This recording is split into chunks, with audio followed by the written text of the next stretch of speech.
Recordemos que en Semana Santa estaremos de campamento. En Arcobaleno hay que inscribirse y las inscripciones son hasta 15 días antes. Hay que apartar el cupo porque pues los de FACA están empujando fuerte y nos van a dejar sin cupos. Así de que también hay que ponerse al día con esto. Los 3 días, jueves, viernes y sábado, incluyendo la comida y el alojamiento y el tiempo allá, valen 130.000 pesos y con transporte 150, para que lo tengan en cuenta. No es mucho, pensando.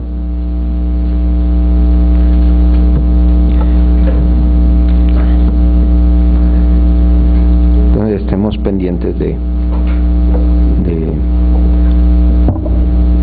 apartar el cupo y de disponerse para estar allí. Siempre es una gran bendición poder apartar el tiempo y aislarse de las ocupaciones diarias para estar juntos, reunidos, porque el espíritu se abre y recibimos mejor la palabra en este ambiente. Bueno, estamos haciendo unas reflexiones sobre el libro de Oseas. Y en el capítulo 1 leímos la descripción de lo que Dios le ordena a Oseas hacer. Dios le dice que tome una mujer ramera, una mujer prostituta, la tome como esposa. No se dice si ella se convirtió en prostituta o ya lo era, pero Oseas toma a esta mujer y la hace su esposa, y de pronto esta mujer lo deja, y es la descripción de lo que Dios está hablando. Hace 8 días decíamos qué sucedió cuando el reino del norte y el reino del sur se separaron. Los del reino del norte simplemente se rebelaron contra el hijo de Salomón, Roboam. Ellos simplemente decidieron separarse, formar un reino aparte. Era como el divorcio del pueblo, era no reconocer el origen de quien los había introducido en la tierra, quién les había dado la tierra, quién los había hecho grandes, quién los había hecho multiplicar en la tierra, quién los había defendido de sus enemigos, para darle culto y dejar el culto a Dios, que obviamente se celebraba en el reino del sur, en el reino de Judá, en Jerusalén, para establecer 2 becerros, uno en Dan y otro en Gilgal, y decir, aquí es donde Dios, otro en Betel, en Betel y en Dan pusieron 2 becerros, y decir, y establecer un culto allí, y decir que esos dioses eran los que los habían hecho prosperar en la tierra. Y Dios les está advirtiendo que el haber dejado a Dios,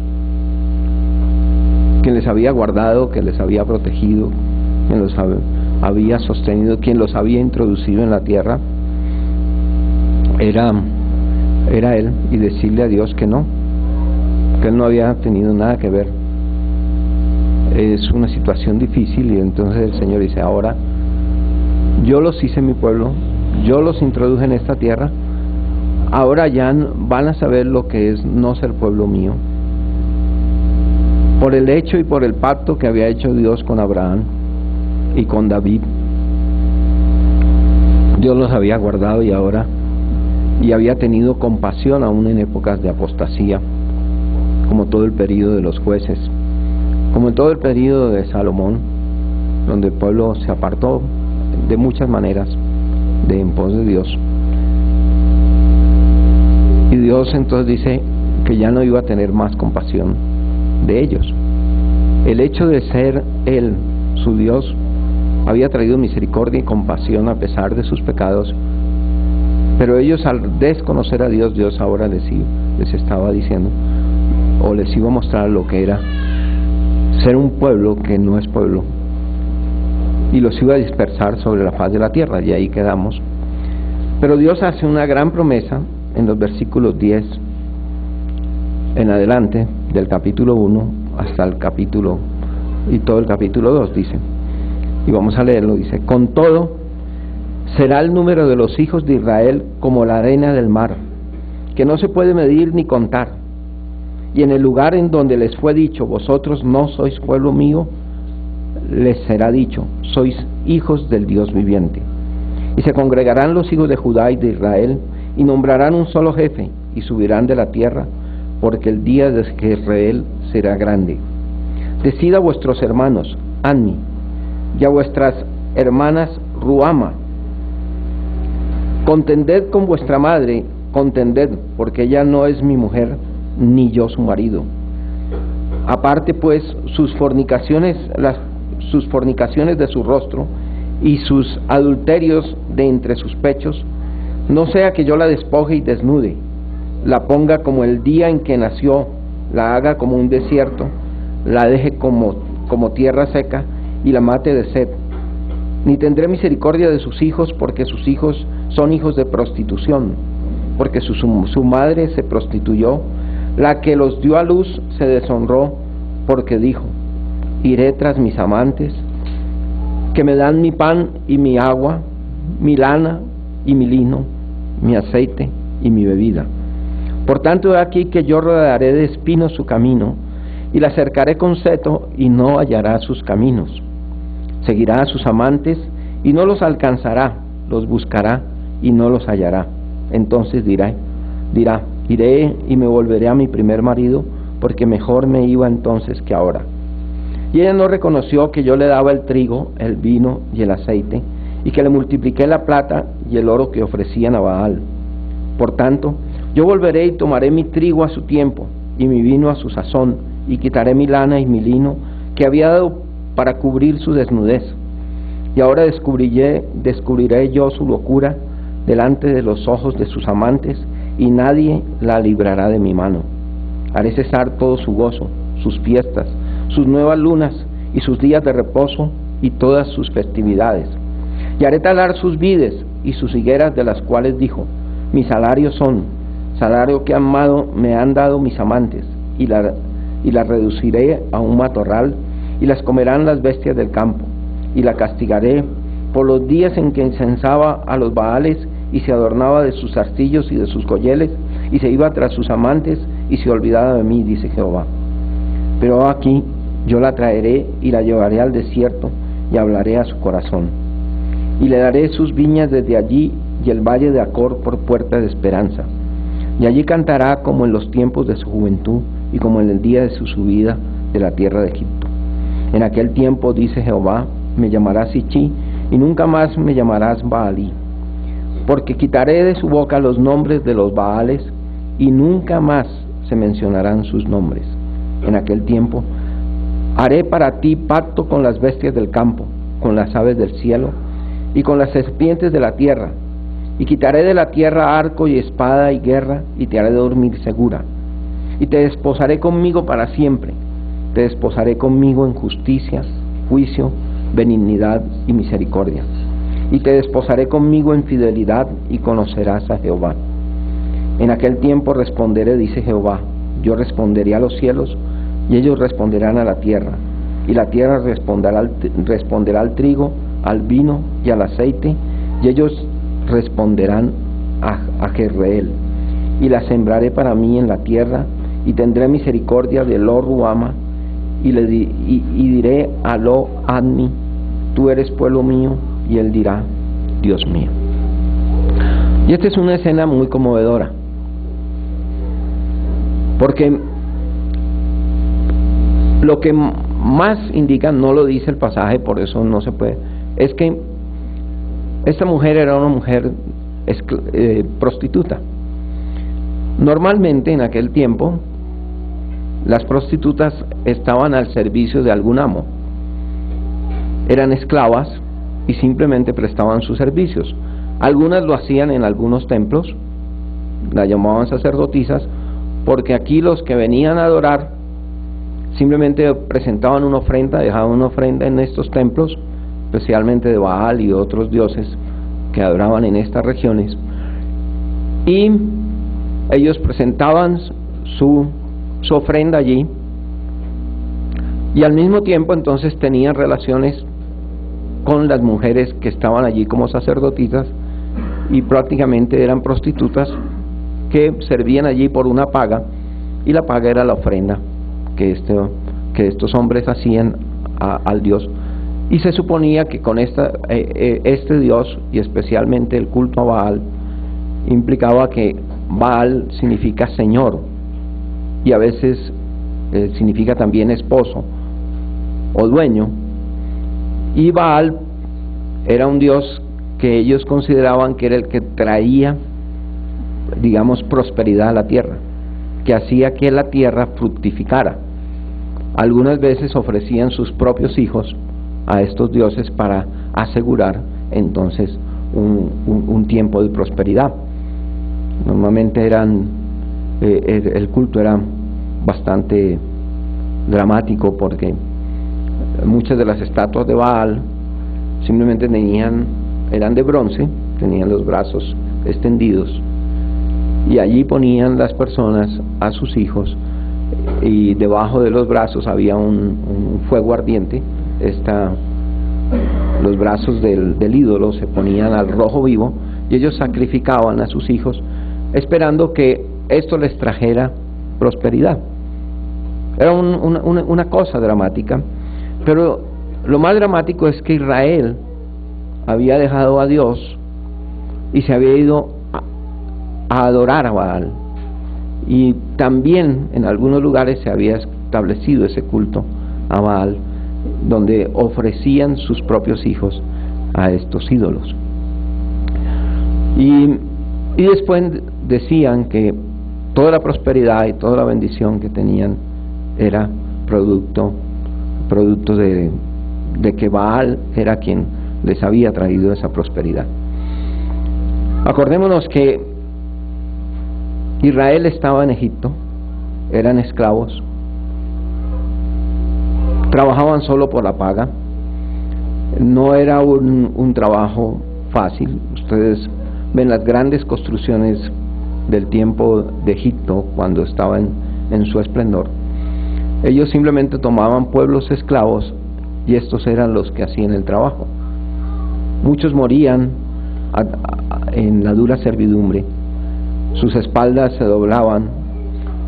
Ustedes saben lo que significa para una persona. Hoy hay muchas normas de seguridad para los obreros que trabajan como estibadores cargando, incluso usan unos cinturones protectores para que la espalda no sufra. Esto no era algo que se considerara en Egipto. Simplemente, si se partían ahí debajo de alguna dura carga, simplemente eran reemplazados por otros, y desde niños ya estaban destinados a eso. Sin embargo, Dios los saca, los lleva al desierto, y después, cuando no eran un pueblo en el desierto, sin tierra, solo bajo la protección de Dios, Dios los introduce en la tierra prometida, donde ya había ciudades, ya había campos cultivados, y ellos se adueñaron de todo esto, y allí prosperaron. La nación de Israel era una nación próspera en ese momento. Casi siempre el bienestar económico se considera como éxito. En casi todas las culturas es así, y en aquella época simplemente nos muestra que las cosas no han cambiado mucho.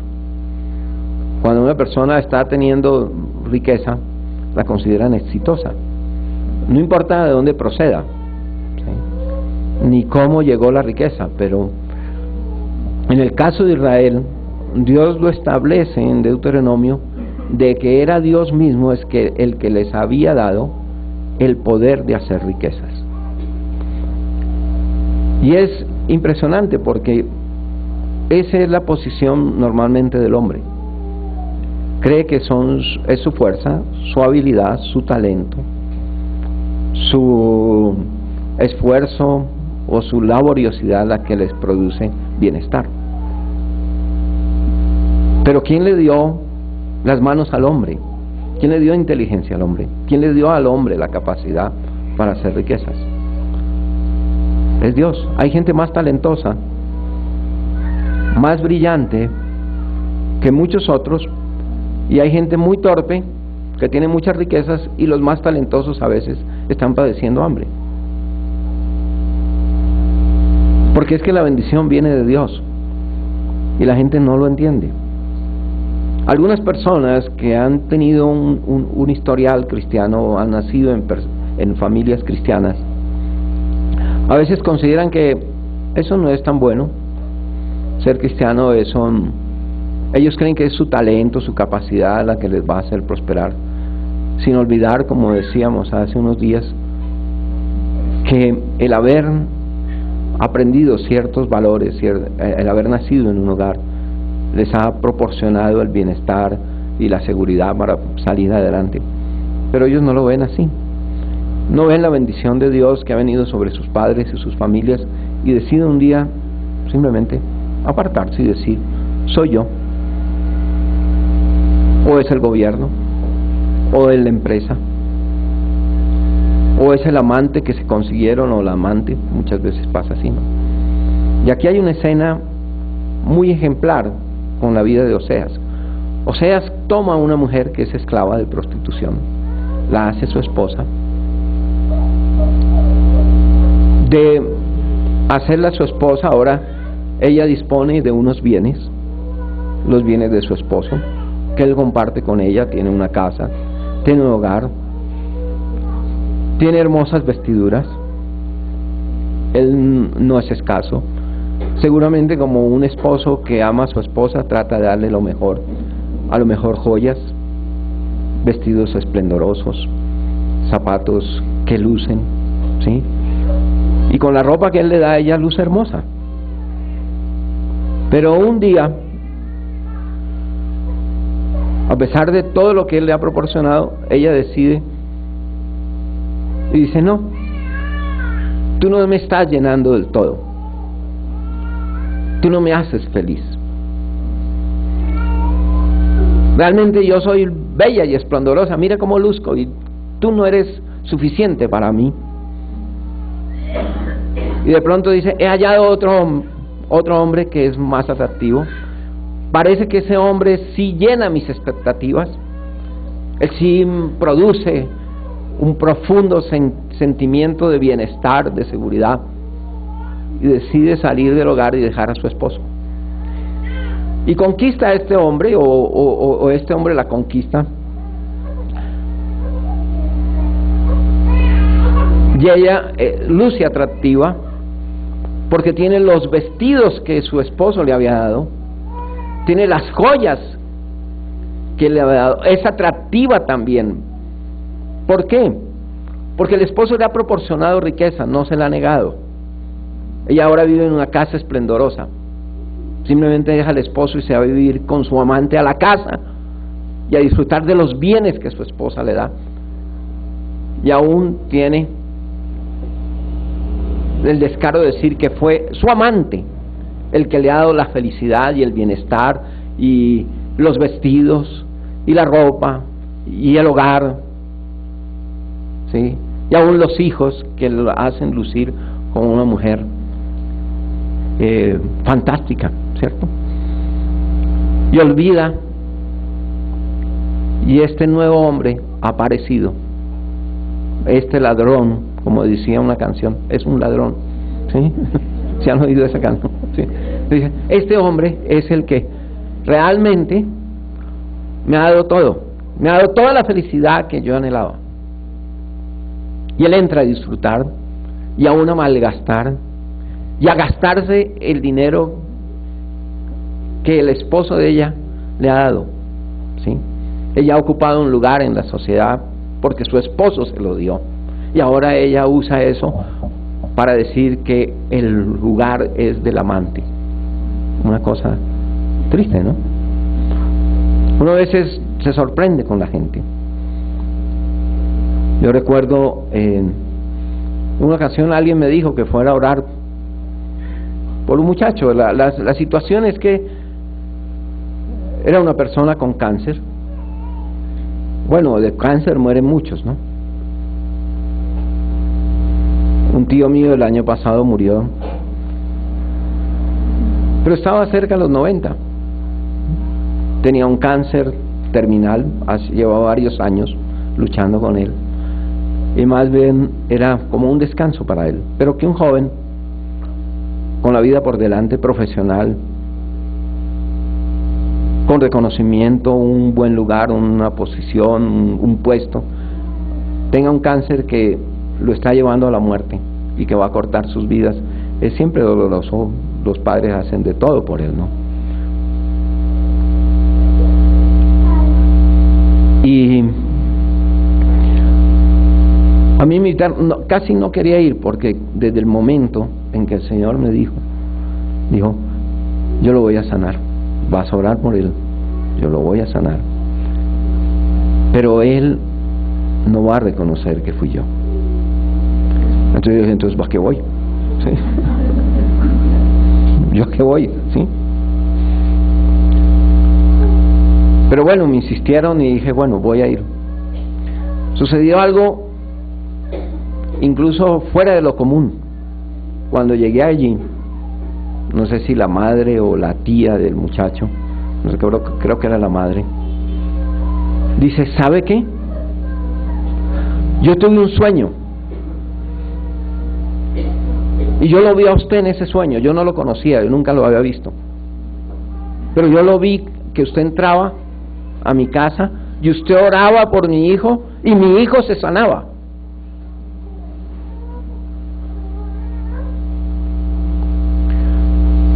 Entonces ya entendí que esto era más de Dios, ¿cierto? Ya no era simplemente, a pesar de todo, que Dios quería hacer algo y quería enseñarme algo. Bueno, ciertamente oré por él. El muchacho se sanó, recuperó su empleo. A veces lo veo, me lo encuentro, no me saluda. Me encuentro a veces con la mamá y la tía, tampoco me saludan. La única que a veces me saluda es la hermanita, que estaba ahí viendo la escena desde lejos, ¿sí? Ella estaba sentada allá al otro lado, como haciendo un trabajo ahí en el comedor, mientras en la sala orábamos por el joven. Pero lo primero que hizo esta familia, después de que recibió el parte de la sanidad del joven, fue ir y decir que una estatua demoníaca que hay allá en Buga era la que había traído la salud al joven, y que ellos iban a cumplir una promesa a esa estatua, ofreciendo un dinero o no sé qué, o yendo hasta allá. Y uno queda sorprendido, ¿no? Pero es la verdad, así es el comportamiento del hombre. Dios es quien nos da, Dios es el que nos proporciona. Es una escena triste, porque esta es la escena que está viviendo Oseas con Gomer, su esposa. Oseas la ha traído, le ha dado un lugar, la ha hecho su esposa, la ha hecho conocer en medio de su familia, la ha hecho conocer en sociedad como su esposa. Pero a pesar de ello, un buen día, Gomer toma sus cosas, le pide la casa a él y dice, es que yo ya no te quiero, es que tú no me llenas completamente, tú no me satisfaces, ¿sí? Tal vez fue una ilusión, tal vez en realidad no estaba enamorado. Cuando nos casamos no estaba enamorada. Cuando nos casamos pues simplemente hubo una quimera. Creía que tú me harías feliz, creía que íbamos a pasar una vida feliz, creía que tú llegabas a llenar mi vida, pero hoy me doy cuenta que no es así. Hay alguien que llena mis expectativas, alguien mejor. Y ella sale por la puerta, o lo hace salir a él más bien, y trae sus amantes, porque no es uno, sino varios, a vivir con ella. Lo normal, lo que usualmente sucede, es que simplemente el hombre o las personas dicen, bueno, voy a rehacer mi vida. Si es un hombre, dice, voy a buscar a otra mujer. Voy a enterrar estos sentimientos, voy a dárselos a otro. Cuando una mujer ha sido abandonada, sucede a veces lo mismo, espera que venga alguien a rescatarla de su situación y de su viudez, ¿no? Porque es una viuda.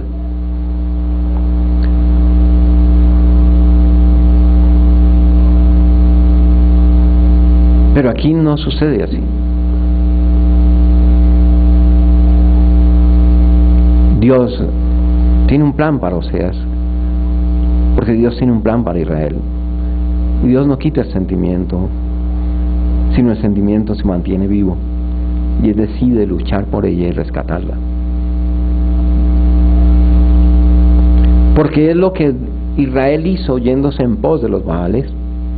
Pero Dios no se da por vencido, Él decide que va a rescatarla. Y hay varias cosas allí que muestran cómo es el amor de Dios, porque en realidad eso es lo que ha sucedido. Dios creó al hombre y a la mujer, los puso en el jardín del Edén, un lugar esplendoroso para tener comunión con ellos. Y el hombre decide abandonar a Dios. Y le da culto a tantos dioses.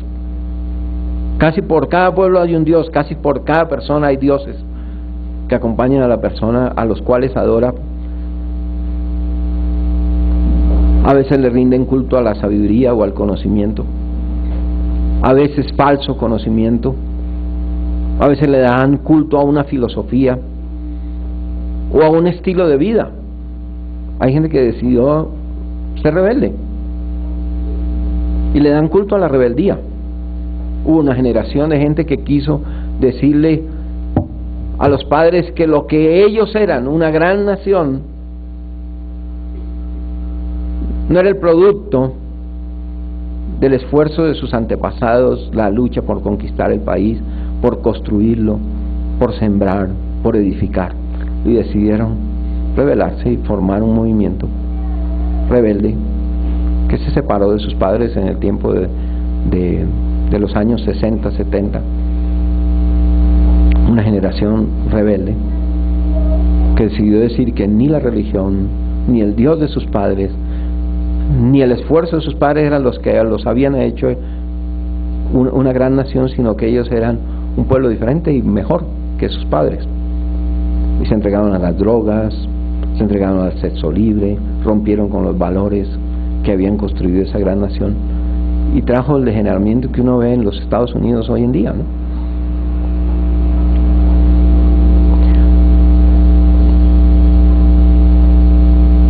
¿Y qué han hecho esta generación? Un pueblo que vive de la venta de armas, la nación más endeudada del mundo, en fin, ¿no? Pero con Israel esto era así, y ahí tenemos esa imagen.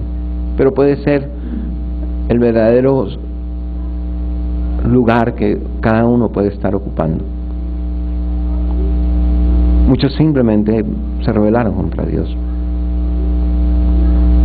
Decidieron creer que los principios, los valores que Dios establece en su palabra no eran valores tan buenos.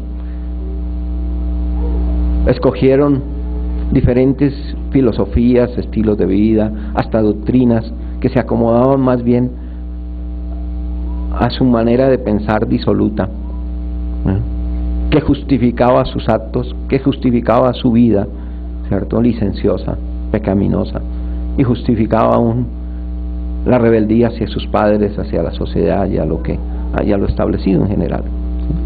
Algunos le dan culto a eso, algunos le dan culto al dinero, al trabajo.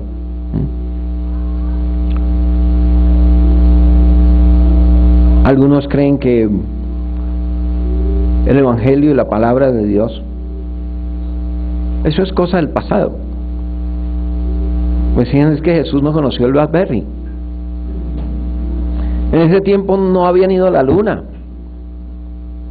En ese tiempo no había comunicaciones de un lado a otro del planeta. En tan solo 5 o 10 segundos ya estableces una comunicación con el otro lado del planeta.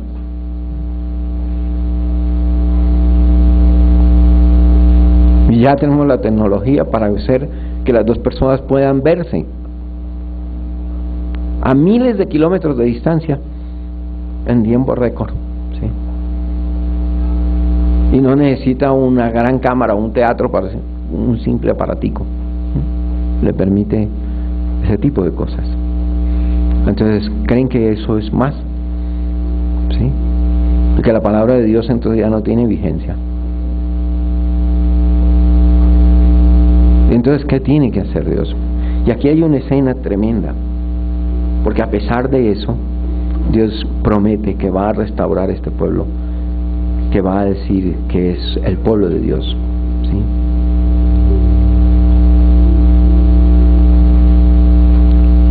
Y Dios le dice, díganle a sus hermanos, a mí, esto es pueblo mío, y a vuestras hermanas, Ruama, al que no era un pueblo, porque Dios dice lo ami, no pueblo, lo Ruama, no compadecida, díganle a mí, o sea, pueblo mío, díganle compadecido, porque tendré compasión de ellos, a pesar de su maldad, a pesar de su traición, a pesar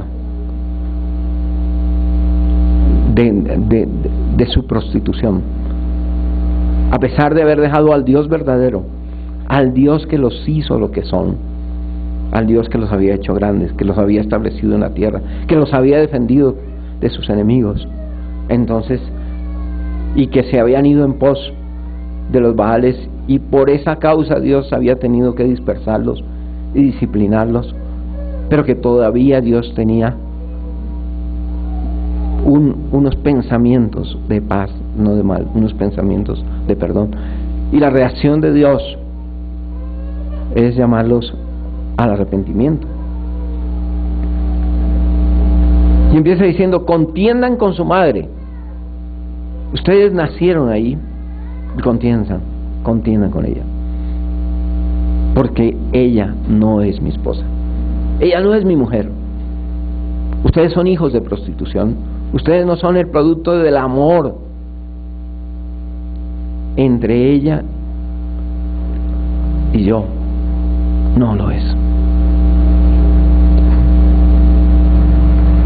A pesar de que Dios cuidó de Israel, pero Dios dice, pero ustedes no son mis hijos.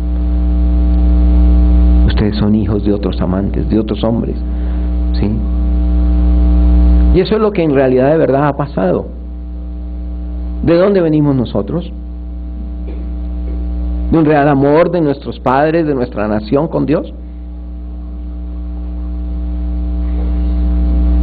Es increíble que esa nación ha sido idólatra desde el principio, violenta. La violencia no se instauró ahora, siempre la ha habido. Los robos de tierra siempre han sido iguales, ¿sí? La maldad, el alcoholismo, el adulterio, todas esas cosas se han establecido en esta tierra y nosotros nacimos acá. No se puede decir que Colombia ha sido el país que se ha complacido en Dios, no. A través de siglos, cuando aparecen verdaderos cristianos e hijos de Dios, se les ha perseguido, se les ha dado muerte, como sucede en los campos. La gente cree que en los campos está muriendo la gente porque están peleando por la tierra y que por los dominios, no. Detrás de eso hay una persecución religiosa. Los que mueren en el campo normalmente son campesinos, pero normalmente mueren porque los que van a matarlos llegan con lista en mano. ¿Quién se las proporcionó? Aquellos que quieren perseguir el evangelio verdadero, que lo hacen aparecer ante las autoridades mundiales y nacionales como un conflicto armado producto de desavenencias entre los pueblos. No, producto de lucha de tierras. Esa es la disculpa, y en cierto sentido la hay.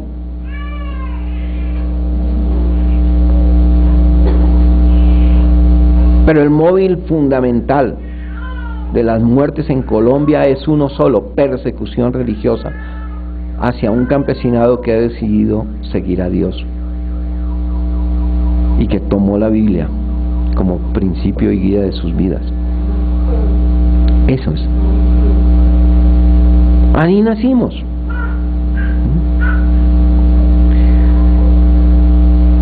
Entonces no podemos decir que esta nación ni nosotros hayamos sido el producto de una gran fidelidad y de desposorio con Dios.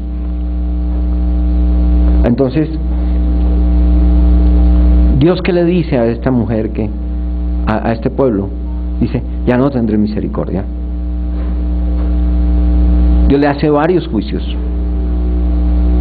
Los mismos juicios de Dios contra el pecado siempre es lo mismo. La mayoría de gente tiene muchos problemas. ¿Por qué? No es feliz, nada lo satisface. Inventa una cosa, otra. ¿Por qué? Y nada lo llena. ¿Cuál es la razón? Porque dejaron al Señor. Lo han dejado por innumerables días. Todo lo que el mundo vive es producto del pecado del hombre, es producto de la maldad. Podemos decir que lo que hoy vivimos, una nación con tantos problemas, es producto de que dejamos a Dios. Y mayores males han venido y van a venir como producto de las nuevas leyes que van contra aún lo fundamental, contra los valores eternos de la palabra de Dios. Cuando una nación deja a Dios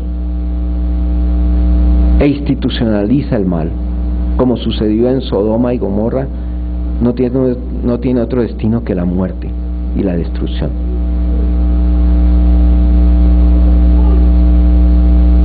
Dios le dijo a Adán y Eva que el día que pecaren morirían. Ellos pecaron y creyeron que su vida iba a seguir igual. Y lo primero que notaron es que ya no podían tener comuniones, ni siquiera entre ellos. Que aquellos tiempos de complacencia, de amor, de idilio en el jardín del Edén, había algo que había alterado eso. Ya no sentían complacencia al oír la voz de Dios que se pasaba en medio del jardín, y huyeron. Algo se había roto en sus corazones. Se vieron desnudos, huyeron, tuvieron que esconderse y oyeron la sentencia del Señor: fuera, lejos de mí. Ya no hay idilio, sino dolor. Ya no hay bendición, maldición. Maldita la tierra por tu causa. El pecado tiene consecuencias, hijos de Dios, créanme.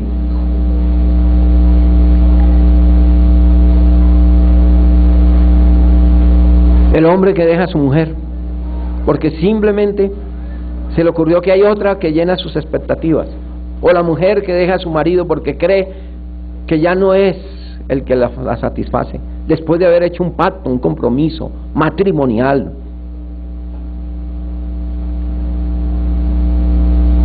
Cree que ahora va a ir mejor. La sentencia de Dios la ha visto cumplirse cientos, vez tras vez. El adúltero perderá todos sus bienes.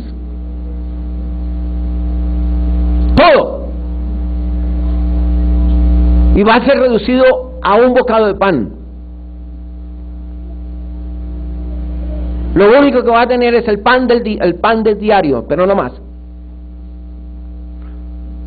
Y aunque cree que tenga muchas riquezas, va a ver cómo se esfuman. Porque si hubieras mantenido tu fidelidad, Dios te había bendecido, pero ahí paró la bendición.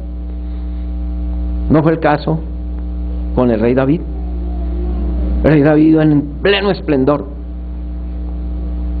pero el día que adulteró con Betsabé, ese día el reino de David dejó de ser lo que era. Dios levantó enemigos. Ya no hubo paz en su casa. Vio la muerte de sus hijos, unos a manos de otros. Ya vio que había pelea hasta por el trono, y vio que Adonías quería usurpar el trono de Salomón, y aún vio que su propio hijo se rebeló. Lo deshonró ante todo el mundo, acostándose con sus mujeres. ¿Por qué? Porque la sentencia de Dios es real. Con eso no se puede jugar.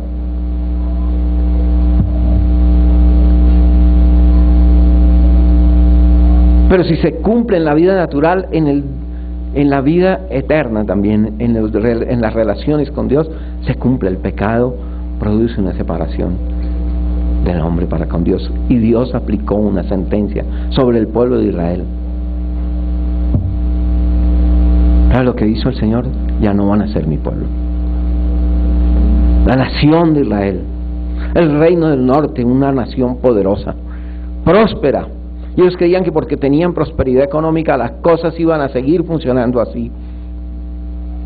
Y Dios trajo del norte otra nación más poderosa, más fuerte, que invadió la tierra, destruyó sus ciudades, las quemó, mató a los jóvenes que hicieron frente a todo un ejército, y los demás fueron llevados cautivos y dispersados entre los pueblos y entre todo el imperio asiria, para que nunca más fueran nación.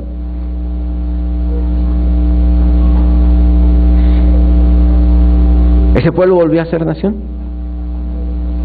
Permaneció el reino de Judá, que también Dios dispersó por haber rechazado al Mesías.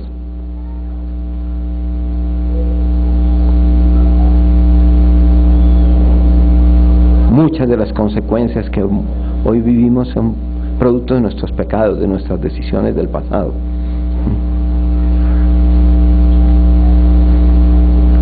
Dice, porque se prostituyó, la que los dio a la luz se deshonró, porque dijo, iré tras mis amantes, y creen que sus amantes son los que le han dado el bienestar. Algunas personas dejan al Señor por tantas cosas. Yo recuerdo a un amigo muy querido, fue el que me enseñó a mí a tocar guitarra. Pero él creyó que era mejor que todos. Yo conocí al Señor, llenó de pasión mi vida, encontré un sentido, pero yo quería que mi amigo conociera a ese Dios que yo acabo de conocer, que le daba el vuelco a todo, dio un vuelco a mi vida. Y entonces le insistí por meses, fueron muchas veces que yo fui hasta la casa de él. Nosotros nos reuníamos los sábados, entonces todos los sábados salía de la universidad y no iba a mi casa, me iba para allá a insistirle que fuera. Nuestra reunión era a las 4 de la tarde. Ya está faltando 10, 15 minutos, que era el tiempo que yo tardaba de ahí, de la casa de él al lugar de reunión. Yo insistí hasta el último momento. Pero recuerdo una tarde,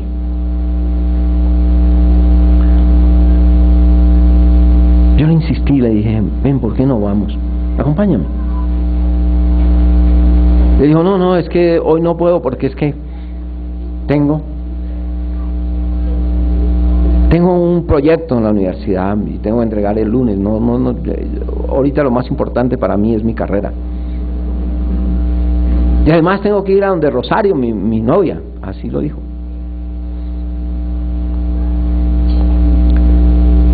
No tengo sino esta tarde porque yo mañana no puedo ir. Le dije, pero no importa, si quieres, ve conmigo a la reunión. Lo que él sabía de geometría descriptiva, yo se lo enseñé. Créanme, él no lo aprendió en la universidad. En la universidad él estaba enredado con eso. Y me senté tardes enteras a enseñarle geometría descriptiva.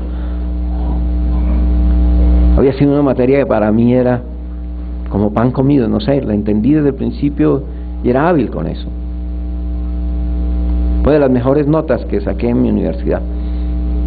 Y dije, no, camina, yo te ayudo. Varias veces yo había estado con él. Cuando estaba acordado en los proyectos, yo me quedaba con él trabajando. Era mi amigo. Le dije, si quieres esta noche, trasnochamos, yo me quedo en tu casa, te ayudo, pero ven conmigo a la reunión. No, pero él tenía cosas más importantes, su carrera y su novia. Y se fue donde la novia y yo me fui triste a la reunión.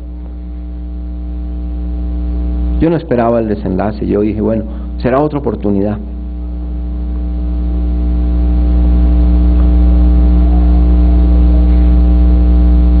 Y él simplemente se fue donde la novia, vivía en la calle 100 con la avenida Suba, y salió hacia la autopista a coger un bus, pero de pronto vino un Renault 6 en esa época. Lo cajeó, lo levantó, pasó por encima del carro, fractura doble en ambas piernas, tibia y peroné.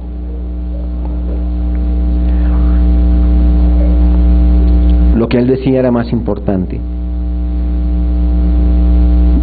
Dios le dio la habilidad para hacerlo, sus manos para trabajar, su mente para dilucidar los proyectos de arquitectura que él tenía, para responder con sus exámenes. Dios le dio el tiempo, porque el tiempo está en manos de Dios. A veces pretendemos hacer algo y todo se nos enreda y el tiempo no alcanza y que nos quedamos sin hacer tantas cosas. Piense usted, tantas cosas se propuso hacer en la vida y no las pudo realizar. Sí, no es así. Pero creemos que el tiempo es nuestro.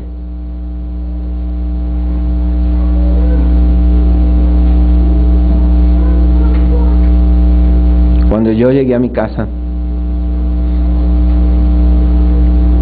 recibí la llamada de uno de los hermanos. Tu amigo está en el hospital San Ignacio. Sufrió un accidente. Yo corrí. A primera hora del día siguiente llegué al hospital. Lo encontré con las piernas estiradas, ¿cierto? Como era una fractura abierta, entonces las tenía prácticamente expuestas, simplemente sobre una especie de férulas ahí, con los pies colgando, cada uno con un peso así. Así pasó 6 meses. Le pusieron unos clavos ahí y todo eso, pero la espalda se le llenó de llagas por la posición durante los siguientes meses. Hicieron todo lo posible. No solo perdió ese semestre, sino el siguiente, porque no pudo entrar.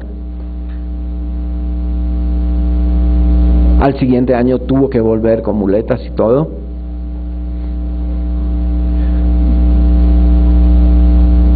La novia conoció al Señor Jesucristo, se enamoró de Él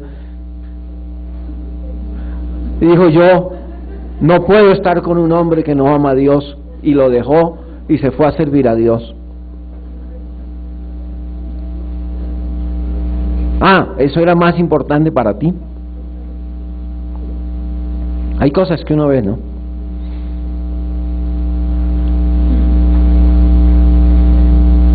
A veces la gente, Dios le pide algo para él. Dame tu vida, dame tu tiempo. Bueno, haz esto para mí, agrádame en esto. La gente a veces se resiente y dice, ay, servir a Dios, hacer esto para Dios, ay, qué oso. No.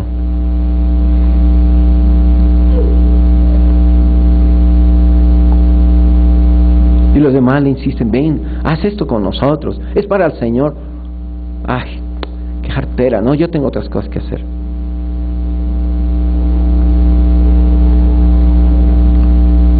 ¿Quién te dio las manos? Dios podía cortarte el dedo, la mano, el brazo, para que te acordaras para siempre que es Dios el dueño de tu vida y de cada cosa que haces. Que la vida no te pertenece, ni las manos tuyas te pertenecen. Si Dios quiere, te puede dejar sin manos. Y aún así, sigue siendo el Dios del cielo, el Dios misericordioso y de amor.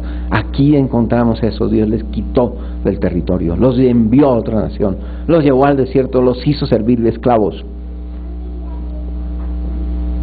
para que supieran que a Dios le dolía el desprecio. Y les dio la sentencia de las adúlteras. ¿Cuál era la sentencia que se le daba a las adúlteras? Apedreamiento. Las apedreaban. ¿No es así? Si un marido sorprendía a su mujer en adulterio, la denunciaba y los hombres de la ciudad salían y la apedreaban.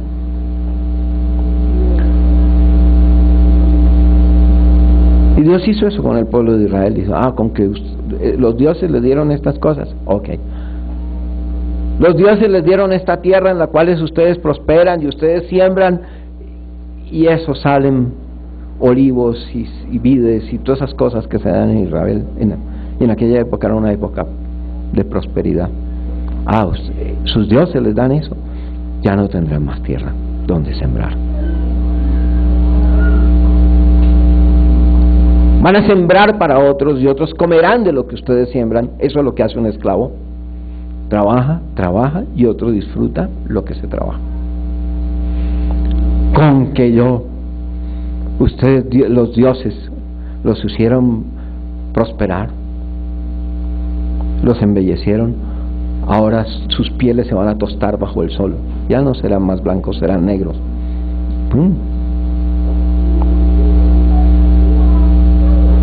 Qué belleza física puede haber en un trabajador después de cargar palos, tierra, piedras, sin desodorante y sin perfumes. ¿A qué hueles?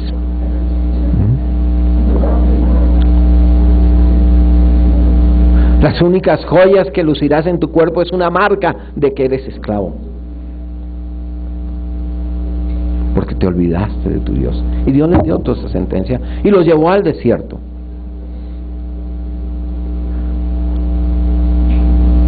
Los llevó al desierto. Dice que los sacó al desierto. En el desierto ya no puedes decir que son los Baales los que te dan, porque ahí no recibes nada.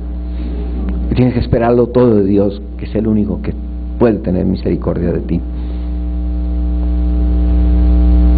Porque la gente que sirve a otros dioses, la Escritura dice que se multiplicarán los dolores. Esos dioses te harán sufrir. Esos dioses te hacen sufrir.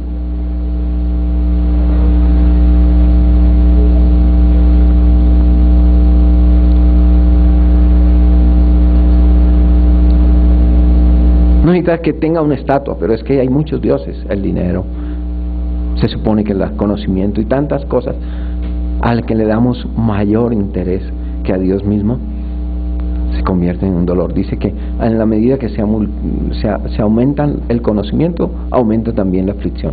En la medida que se aumentan las riquezas, aumenta la aflicción. La gente cree que tiene más y va a estar más tranquila. Todo lo contrario. A veces el que tiene menos está más en paz, porque no tiene que preocuparse. No tiene más de qué preocuparse, pero el que tiene mucho no puede dormir.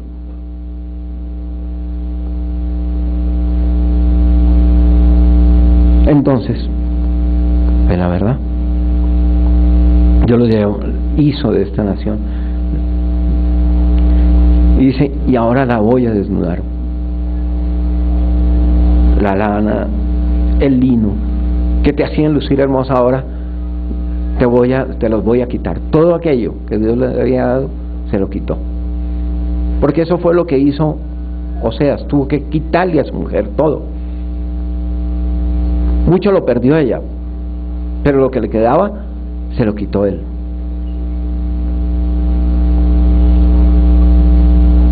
Y ahora una mujer sin riquezas, una mujer sin belleza, sin vestidos espléndidos, sin joyas. Lucía para cualquiera poco atractiva. Y ella salió corriendo detrás de sus amantes a ver si esos amantes le podían resolver el problema, y ellos huyeron de ella. Ya no la querían, se volvió despreciable. Ese es el fin de los adúlteros.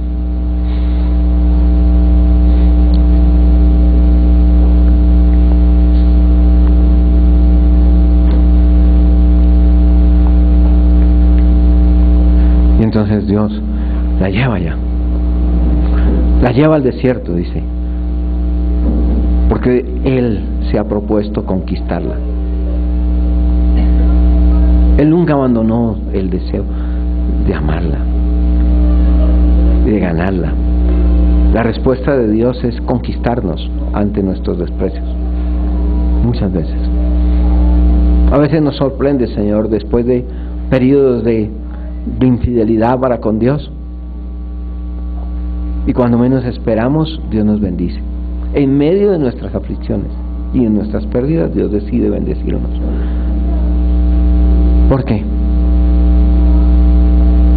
Y uno solo puede decir, no lo merezco.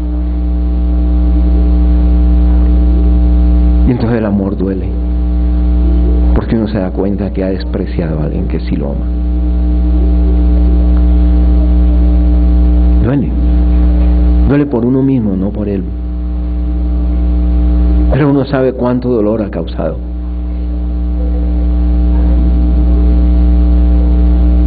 Porque en este caso lo que la gente no entiende es que no están despreciando una religión, un sistema doctrinal, unas leyes o unos principios. Se está despreciando una persona, al Creador, al que dio su vida por nosotros. Ese es el desprecio a un ser que nos ama y que está dispuesto a reconquistarnos. ¿Y sabe lo que Dios hace? Lo lleva al desierto. Le quita todo aquello en lo cual la persona encontró complacencia. Dios tiene que deshacer todo eso. Dice, yo la traeré y la llevaré al desierto y hablaré a su corazón.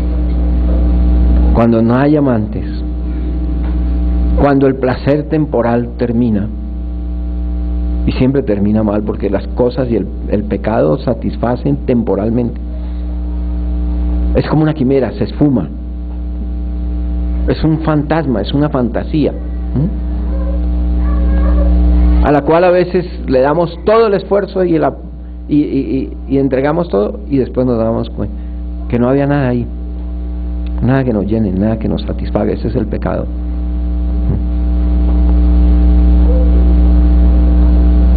Cuando estamos así,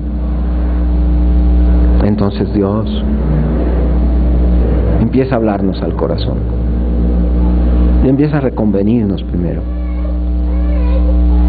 y nos hace recordar el tiempo que estábamos con Él, que nos bendijo, ¿cierto? El tiempo de las promesas para los que conocemos al Señor. Cuando conocimos al Señor, el mundo se hizo nuevo. Descubrimos un mundo fantástico, lleno de vida, de esperanza. Y empezamos a recibir las promesas de Dios, y empezamos a ver que Dios era quien sustentaba esas promesas.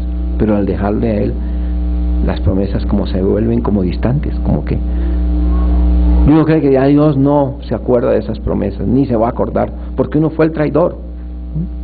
Pero Dios no lo ha olvidado. Y Dios está en plan de reconquistarnos y de traernos a un lugar. Cuando Israel estaba en Egipto, solo murmuraba, pero Dios lo llevó al desierto. ¿Para qué Dios sacó al pueblo de Israel al desierto? Para que lo conocieran, para que entendieran que en Él estaba la vida, que no hay vida fuera de Él, que todos los males le vinieron por haberlo dejado.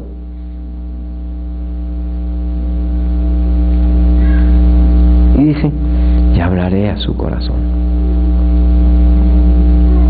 Sí, es cierto. A veces la gente cree que son sus pensamientos, pero cuando está en los peores momentos de su vida, en los días más oscuros, empieza a decir, ¿y si yo hubiera hecho esto? ¿Y si yo no hubiera hecho tal cosa? ¿Y si yo no hubiera caído tan bajo? otra sería mi vida, ¿no? ¿Se acuerdan del hijo pródigo cuando se aleja? Pide su herencia, dice que él tiene todo el derecho a que le entreguen lo suyo y a disfrutarlo y gastarlo como quiera, y va y malgasta toda su herencia hasta que queda arruinado. Tiene que ir a pedir compasión de que alguien le dé un empleo, y cuando está en el empleo cuidando cerdos, que para los judíos es un animal inmundo, quiere decir que estaba lejos de su tierra, en una tierra que cultivaba cerdos. Aún no tiene que comer y no le permite ni siquiera comerse las algarrobas que le echan a los cerdos. No sería porque eran ricas, ¿no? Pero que en ese momento podían saciar su alma. Hay muchos que están comiendo algarrobas, quién sabe en la casa de quién, o en la casa, o en qué lugares, no sé. Pues son algarrobas. Dejaron a Dios, se fueron tras los Baales y ahora comen algarrobas. Y entonces el joven dice: ve, los criados, los esclavos de la casa están mejor vestidos y comen mejor de lo que yo como. Volveré a mi casa. Y aquí está esa mujer diciendo, ¿cierto? Volveré a mi primer marido, porque ahora es mejor. Ahora me doy cuenta que lo que él me daba era mejor de lo que tengo ahora. Y está en un lugar de arrepentimiento. Fíjense que la respuesta del Señor, teniendo todos los argumentos legales para destruir este pueblo, para olvidarlo para siempre, para enviarlo para siempre al infierno, aún así, la respuesta de Dios es una oportunidad de arrepentirse. Piense, por cada pecado que cometemos, nuestra vida disoluta a veces, ¿qué es lo que merecemos? Un castigo eterno. Y entonces el Señor responde, dice: y le haré sus viñas desde allí y el valle de Acor por puerta de esperanza. Qué hermoso. La traducción correcta es: y cuando yo los vuelva a su lugar, haré que vuelvan a sembrar sus vides y a disfrutar de las vides. Dios tiene propósitos, no de destruir, sino de bendecir. Cuando creemos que todo, ya no hay oportunidad para nosotros, ya no hay salvación. Cuando una persona escoge el camino del pecado, cree que puede seguir jugando y que puede zafarse de él hasta cuando ya ve que está esclavo, que ya no puede, que haya pisado fondo. Es ahí, ¿no? Cuando Dios viene con su mano: yo te restauraré. Y ese lugar de aflicción, de ruina por causa de tu pecado, ese valle de Acor, se convierte en una puerta de esperanza. ¿Quién lo creyera, no? El valle de Acor fue un lugar que Dios quiso que quedara como testimonio para el pueblo de Israel. Cuando Dios sacó a Israel de Egipto y lo trajo por el desierto y lo introdujo en la tierra prometida, y ellos vieron que la promesa de Dios era real, ellos llegaron con gran miedo a las puertas de la tierra prometida, y una generación murió porque no quiso entrar. Y alegaron que eran sus hijos los que iban a morir, y dijo el Señor: pues ustedes son los que van a morir y sus hijos iban a entrar, porque yo voy a cumplir la promesa. Y los introdujo en la tierra prometida. Y la primera ciudad que encontraron, una ciudad amurallada, un pueblo preparado para la guerra. Ellos no eran guerreros, era un pueblo peregrino, era una gente que estaba en el desierto. ¿De dónde iban a sacar armas en el desierto? ¿De dónde iban a sacar espadas y lanzas y arcos y flechas en el desierto? Dígame, ¿qué nación se puede armar para la guerra en un desierto? Pero allí había una nación armada, con muros altísimos, inexpugnables. Parecía todo un despropósito. Y Dios simplemente les dice, sin armas y sin a la voz mía, esos muros caen. Solo hagan lo que yo les digo. Y ellos probaron que haciendo lo que Dios dice, funcionaba. Así le pasa a muchos cristianos. Ven que las promesas de Dios son reales, que cuando hacen lo que Dios les dice, las cosas funcionan. Y ellos lo vieron, como todos los que hemos decidido experimentar con el Señor, hemos probado en nuestras propias vidas que lo que Dios dice es verdad. Y lo que Dios promete es cierto. Y que cuando obedecemos a Dios en lo que Él dice, viene la bendición que Dios promete. Es una estrategia rara, ¿no? Cuando alguien quiere conquistar una ciudad, pues lo normal es que la tome por sorpresa, ¿no? Cuando la gente está desprevenida. Así cayó Babilonia. Cuando ellos estaban en medio de la fiesta y la borrachera, los persas vinieron, se atravesaron por debajo del río y se metieron a la ciudad y los cogieron a todos borrachos y pudieron tomar Babilonia. Por eso Babilonia nunca fue destruida. Pero una ciudad amurallada, anunciarle con 7 días de anticipación que la van a conquistar, es todo el plan más loco, y sin armas, con unos simples cuernos dando vueltas. Y eso fue lo que hicieron. 7 cada día, una vuelta cada día, para decir, aquí estamos. Para que los vieran que iban sin armas. Lo único que iba delante de ellos, el arca del Señor. Ellos creyeron que, imagino cómo pensaban los de Jericó. Este pueblo salido del desierto. Creen que con una cajita ahí nos van a conquistar. Pero no se daban cuenta que ahí estaba el Dios del cielo. Aún así estaban temerosos y al ver una multitud tan grande cerraron las puertas, afirmaron los arietes, todo quedó listo para enfrentar a los israelitas. Y el último día 7 vueltas para acabar de completar, ¿no? Y los otros dicen, después de 7 vueltas a una ciudad, el pueblo está cansado. Y ahora dice el Señor, y griten. Todo el tiempo era con trompetas anunciando. Y cuando pegaron el grito, los muros cayeron. Era porque Dios estaba con ellos. Pero Dios también había dado instrucciones. No tomen nada de esta ciudad, destruyenlo todo, quémenlo, es anatema. De modo que fueron a la siguiente ciudad, que no era tan grande ni tan fuerte, y le dijeron a Josué, no, pues mande 3,000 hombres, con 3,000 esta ciudad la tomamos. Y se fueron a Ai a tomar una ciudad que era pequeña en realidad, de verdad. Ellos creyeron que no necesitaban 500,000 hombres de guerra que iban allí. Sí, con solo 3,000 era suficiente. Y salieron y caen en la derrota, son derrotados. Y pocos hombres sacan corriendo a 3,000 y mueren unos allí. Y ahora están en la encrucijada.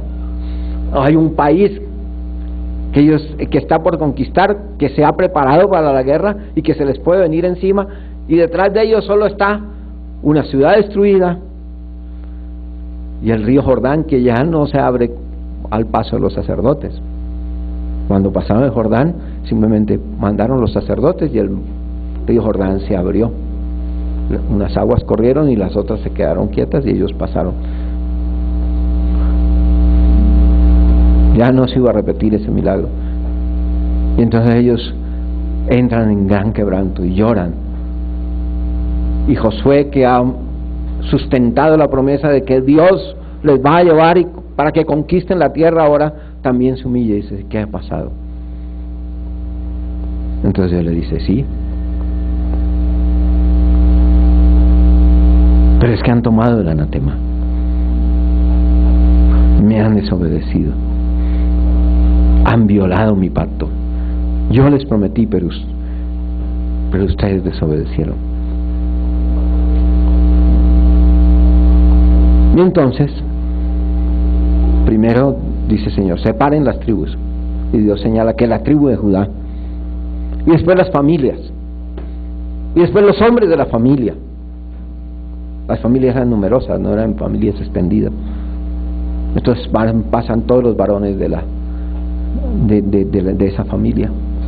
Y Dios señala que Acán es el culpable. Entonces Josué le dice, ven Acán, alaba a Dios. Qué orden tan extraña, ¿no? Pero es que el pecado impide que alabemos a Dios. Es difícil alabar a Dios cuando hay pecado en el corazón.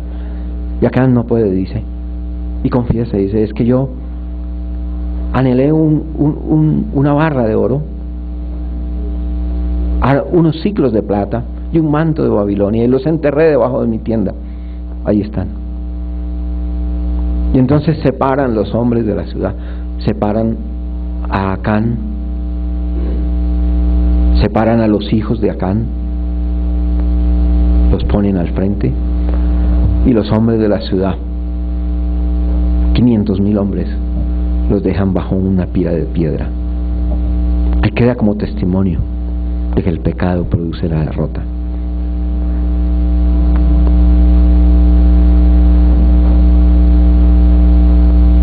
El alma que pecare, esa morirá. Es una sentencia que se cumple. Por segundos, por minutos, caen millones, miles, permanentemente al infierno, porque la sentencia se sigue cumpliendo. Hay un pueblo que ha pecado contra Dios. La sentencia ha venido.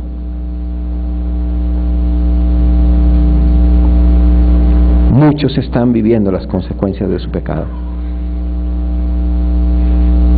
porque desobedecieron a Dios. Reconocieron, vieron sus promesas cumplirse, pero aún así violaron el pacto. Yo no sé cuál es la situación que usted está viviendo hoy, pero muchas de las males que hoy vivimos, los males personales, son consecuencias de nuestras malas decisiones porque desobedecimos a Dios.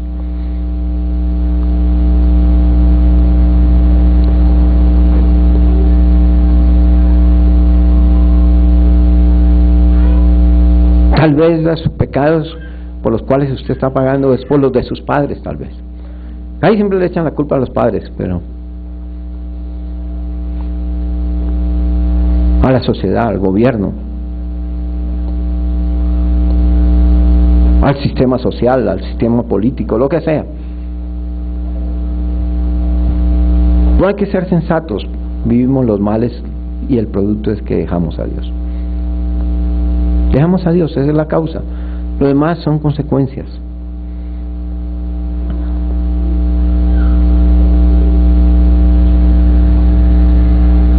Y si estás en eso, o no sé qué tipo de aflicción vaya a cor significa eso, ¿no? A cor significa turbación. Hay algo que te está turbando, algo que no te deja ser feliz. No estás completo. O estás insatisfecho, estás sufriendo. Pero hay una palabra de esperanza aquí. Esa misma aflicción es un valle de esperanza. El valle de Acor es una puerta de esperanza que Dios ha abierto en tu vida para bendecirte.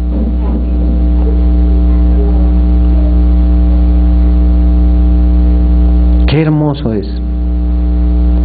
Yo no sé si las personas lo dicen y lo cumplan, pero en el Espíritu Dios pone esas palabras porque es la verdad. Que alguien está sufriendo por algo, pero ese algo le ha llevado a ver en el valle de Acor esa puerta de esperanza en Jesucristo, el mismo lugar del juicio donde Dios sentencia el pecado.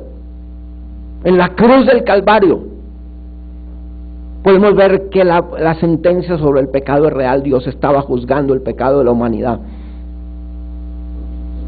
y toda la ira se centró en un hombre que estaba ahí en una cruz. Era la sentencia que Dios estaba dando El alma que pecare, esa morirá. Ustedes pecaron, alguien tiene que pagar. Pero ahí se abre una esperanza, porque alguien ocupó nuestro lugar.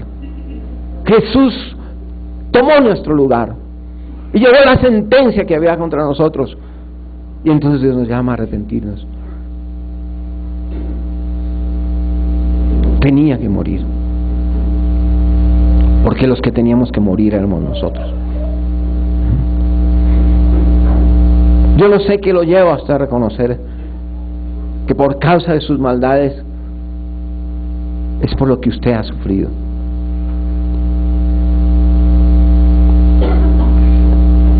Pero en el momento de nuestra aflicción, cuando no hay esperanza, cuando ya nadie puede darnos la mano, a veces pasan cosas.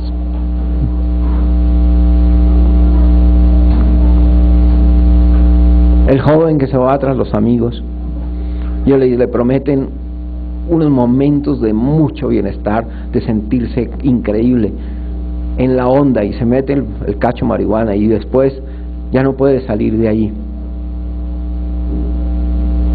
Y se encuentra en la calle mendigando un pan, mendigando una moneda para poder saciar ahora el hambre que se... Entonces dice, oh, por culpa de mi pecado, por culpa de mi mal. Si yo no hubiera escuchado, entonces se encuentra ahí. Pero para muchos esa situación les ha llevado a encontrar al Salvador, a Jesús, al verdadero amor, aquel que los satisface.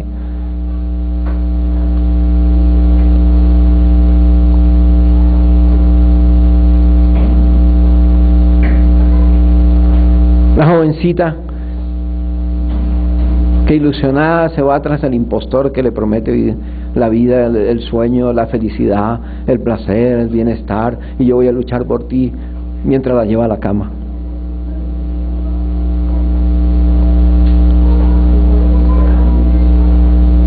Pero después de que le deja un hijo, entonces dice, ah, no, es que en realidad de verdad esto fue de los dos, yo no tienes ni promesas.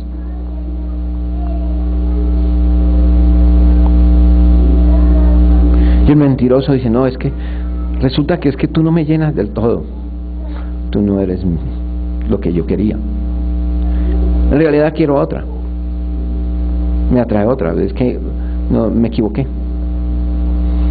Entonces la chica ahora no sabe qué hacer.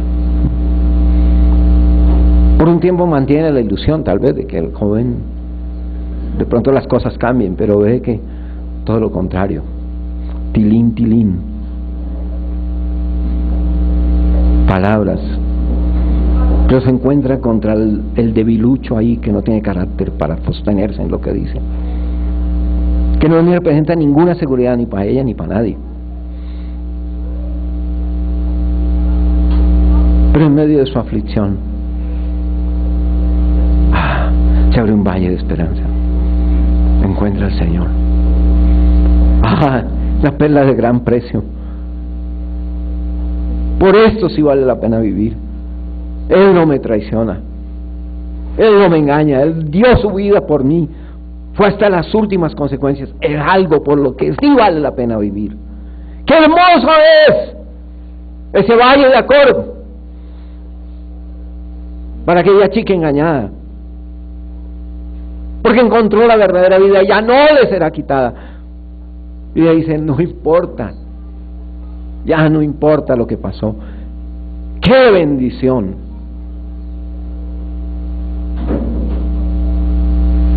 Y ahora ella entiende que, aunque fue despreciada, sí vale.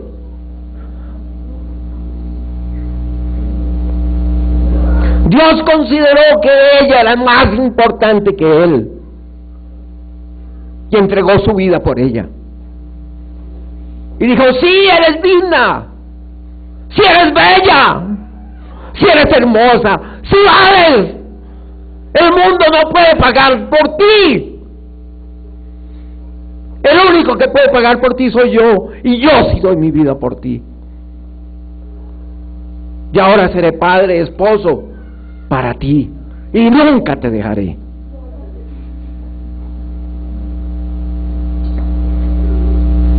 hermoso es! Valió la pena ir a ese valle de aflicción, porque ahí encontró la vida. Una vida esplendorosa, fantástica. Y no le será quitada. Es para siempre.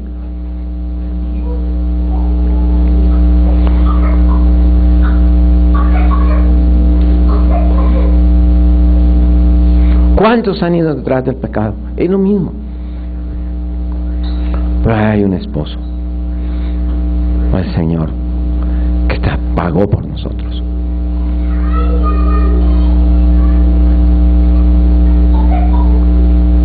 Y quedó una señal ahí.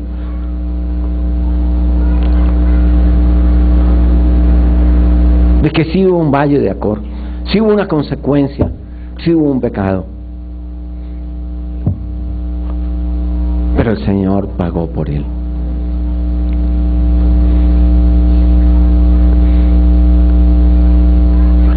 Y entonces uno dice, bendice al Dios por haber pasado por ahí.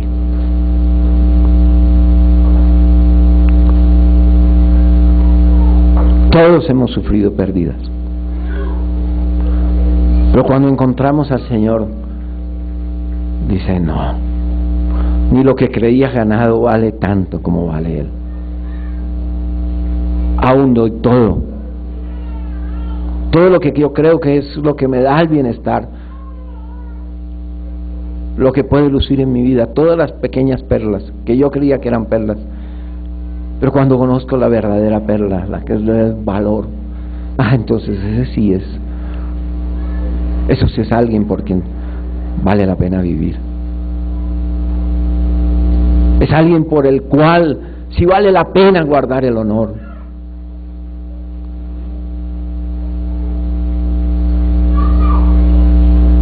Alguien que le dio valor a mi vida, a mi cuerpo, a mi ser.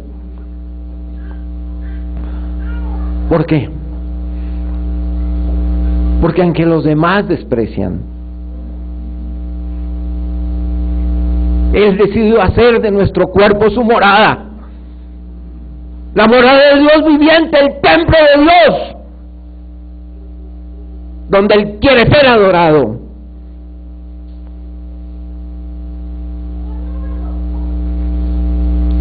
Donde Él quiere vivir para siempre. Porque nuestros cuerpos que se deterioran, que se envejecen, que a veces nos sentíamos fuertes, ¿no? Se van debilitando.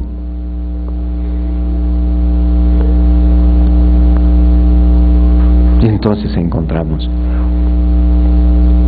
que aunque nosotros creíamos que no valía nada, Dios dice, pero yo voy a vivir ahí. Y yo voy a hacer de ti mi morada. Y moraré para siempre. Donde el Señor con su sangre limpia las manchas que dejó el pecado, limpia nuestro honor, limpia nuestro nombre.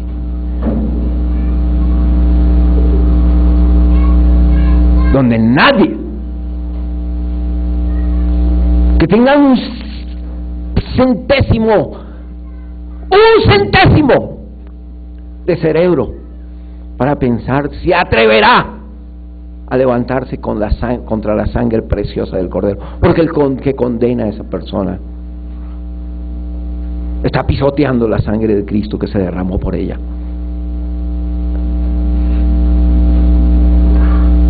Para el que decida o se atreva siquiera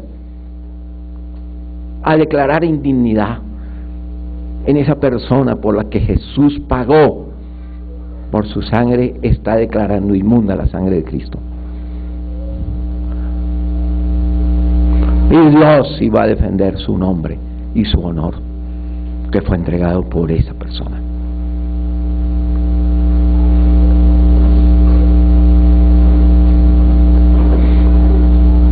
Y esa persona puede decir lo que somos ahora.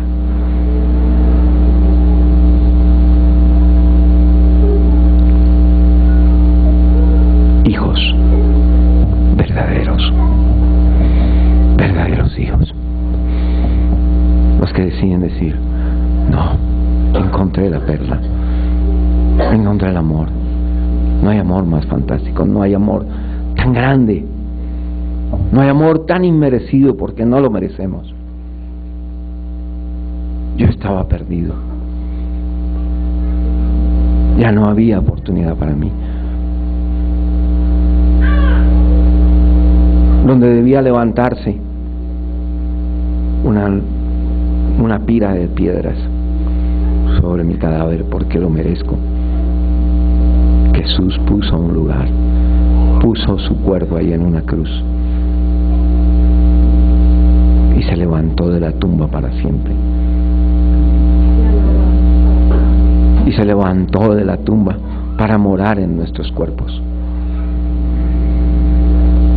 Somos su templo.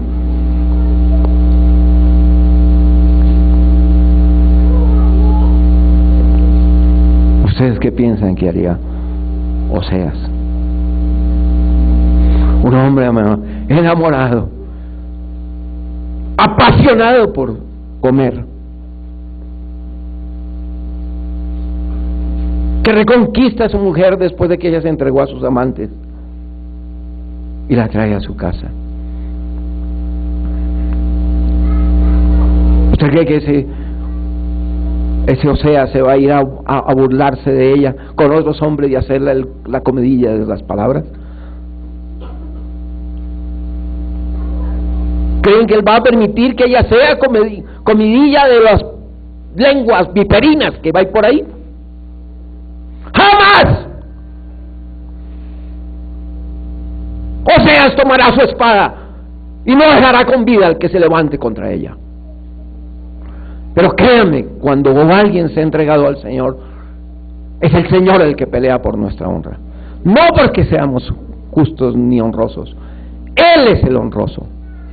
Él pagó con su sangre digna y honrosa, por nosotros. Y el que se levanta contra nosotros, se está levantando contra la sangre del Señor Jesús. Y el Padre no va a permitirlo, de la sangre de su Hijo derramada por nosotros. De modo, cuando alguien se ha entregado a Cristo, tengamos cuidado de verlo en el Señor. No es lo que era, ni siquiera en las debilidades que vemos hoy en Él, porque Dios es el que las hizo. Dios es el que las dejó en esa persona para mostrar en ella su poder, para mostrar en ella su gloria, gloria infinita, gloria inmarcesible, gloria eterna. Eso nadie lo puede cambiar. Cuando vemos debilidades en alguien, pero en ese alguien está el Señor. En lugar de levantarnos con nuestras voces contra ella, más bien demos gracias a Dios, porque el poder de Dios se perfecciona en esa debilidad.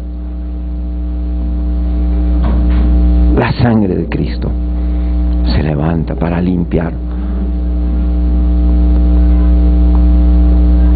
Cuando Satanás viene a acusarnos,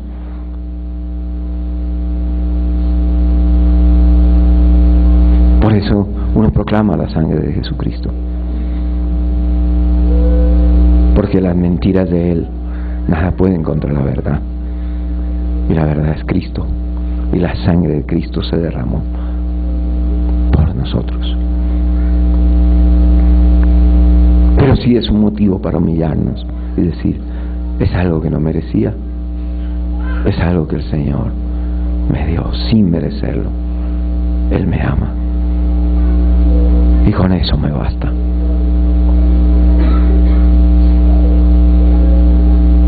Pero sabemos que el amor de Dios va más allá de lo que nuestras mentes alcanzan, y entonces conocer el amor de Dios se convierte en nuestra meta, en nuestro deseo. Algo incomprensible, tan maravilloso, tan sublime, vale la pena conocerlo.